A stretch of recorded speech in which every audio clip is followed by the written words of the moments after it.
My number two, I got to go with Bloodsport. Got to go with Bloodsport, and specifically the scene near the end when he's fighting Chong Li, final match in the Kumite, and he gets blinded, right? Just just all the looks that he gives, and like the frustration and the anger, and like he's just in that state, but then he's able to like calm himself and remember the training, especially the blindfold training, right, which Yep. they set up earlier in the film. But just the way they cut it and just how the score comes into play, it's just like he's gonna be okay, guys. He's still gonna be able to beat him even blind.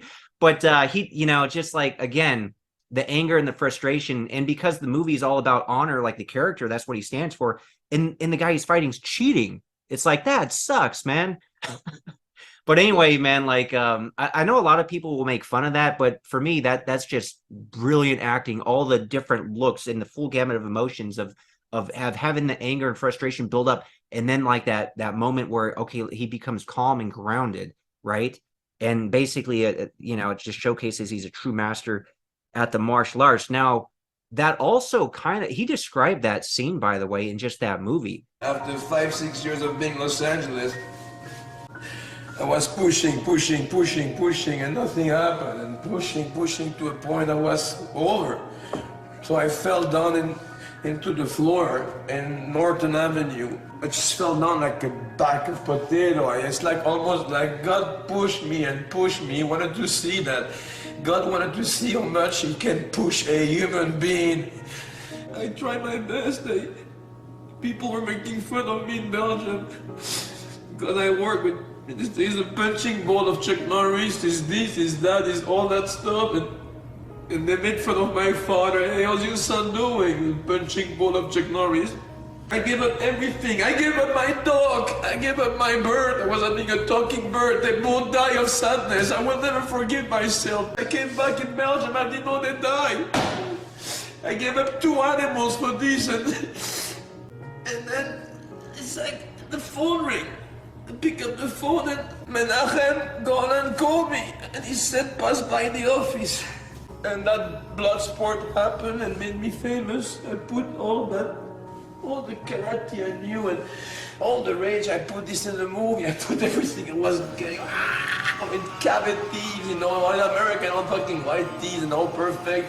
I was a rage. I did everything and I worked 20 hours a day. We closed the door of the studio. We did the final fight in half a day with Bolov. Half a day for a final fight. Half a day, 4 cameras, low angle. Let's go. One shot, wide angle. Half a day. They need 2 days, 3 weeks for a fucking fight. So he moved out to LA like in '82 with his buddy Michelle Kesey. They were struggling for years, right? They had to steal food. They literally stole food like in the grocery store, I heard, to eat. Like they were struggling, like true struggling artists, living in his car at one time.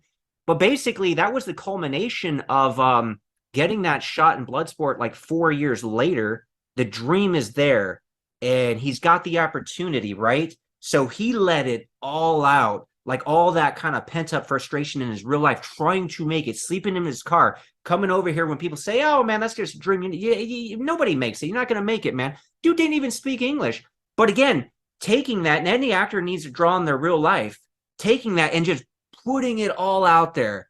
It was beautiful, man.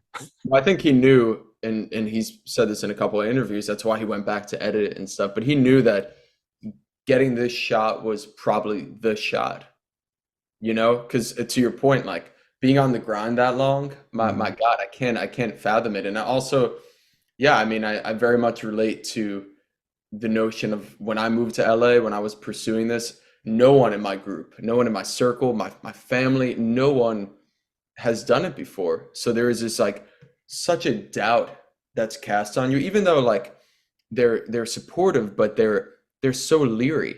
They're like, And that's oh, extra yeah, pressure on you. so much. Hey guys, for more on Justin's story and to find out more about his group Fly By Midnight, they're really blown up, by the way, which is great. Check out the first part of the interview that I did with him, linked in the description below. It's a really cool journey and history into what is going to be what I think pop superstardom. It's already pop stardom. And I Yeah. think, and I think still you know, and this is a little bit of a segue, but still there's this very old school mentality of like my hometown, they're like, are you still doing the music thing? I'm like, what would make you think that I stopped? Well, I don't hear you on the radio. And I'm like, Wow.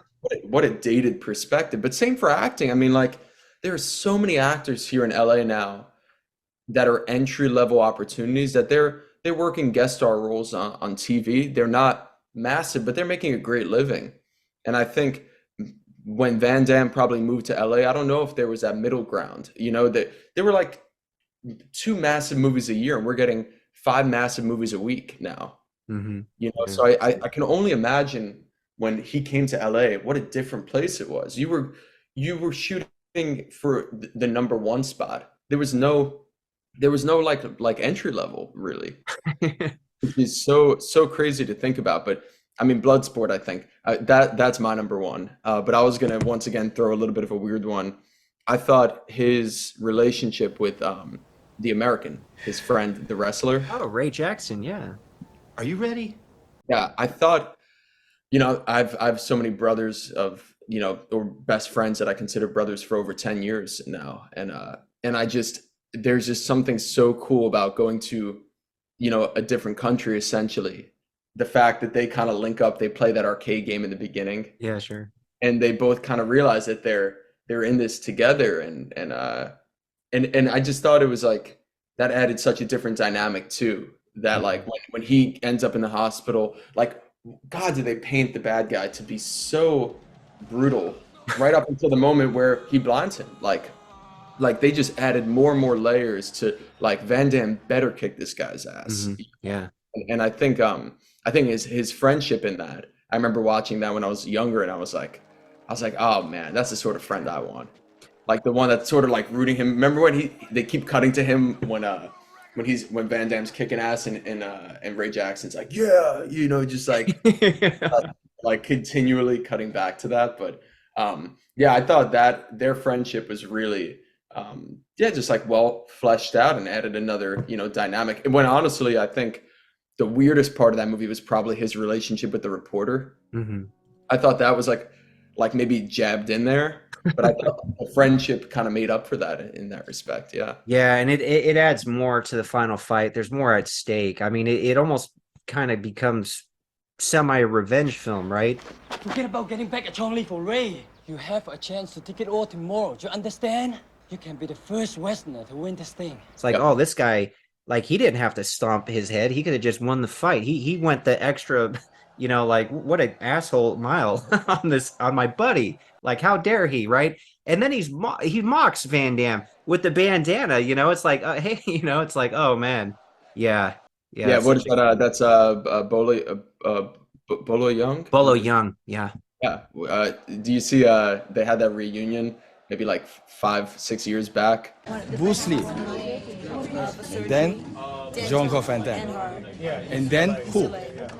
After Jean-Claude Van Damme, who is the next? Nobody. Van Damme. Oh, and from him? the Van Damme reality show, talking about like there's Bruce Lee and then there's Van Damme. Is like who's next? It's like nobody Yeah. really transcended and went above the that genre to become mainstream, right? It's crazy how some people do.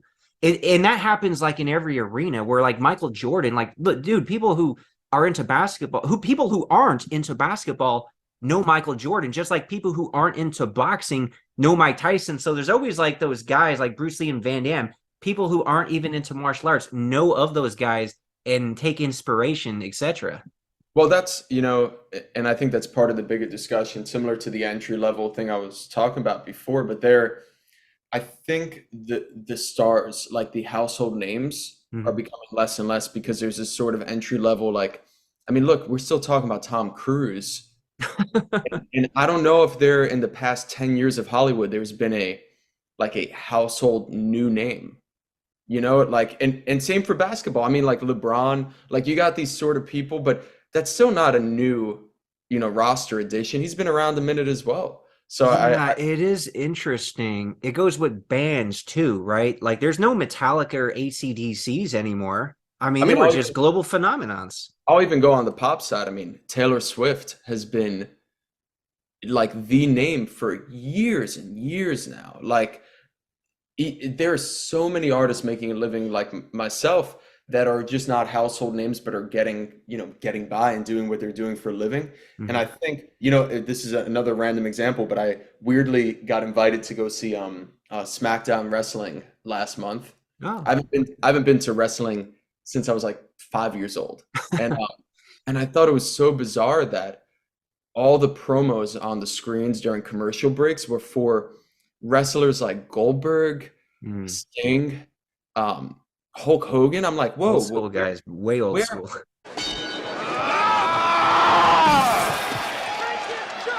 Whoa, you move pretty fast for a big guy, you know that? yeah, like where are the new names of today? And in reality, there's hundreds of new wrestlers in the new federation, and none of them are making an impact. Like none of them are resonating in the same way.